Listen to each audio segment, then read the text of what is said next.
When we think about God's judgment, we can often see ourselves as passive relative to that judgment.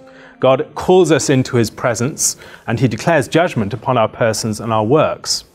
But yet in declaring judgment upon our works and our persons, God is also preparing us for his commission.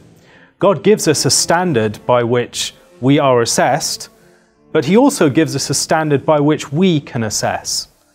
As we are propelled out into the world, we take God's standard of judgment with us.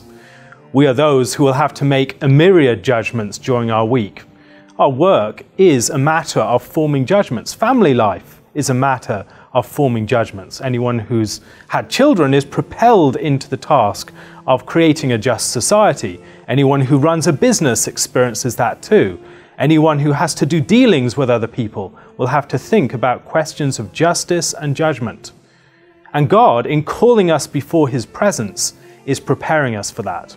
God does not want us just to be passive recipients of his welcome, but he wants us to be those who can bring his justice out into the world. And as we think about the message of Scripture to people in areas of business, in areas of work, it's so often pointing out their failure to extend to others what God has given to them. Those people who have failed to forgive in the way that God has forgiven us. Those who would seek to exclude and mistreat others and expect to find a welcome in God's house.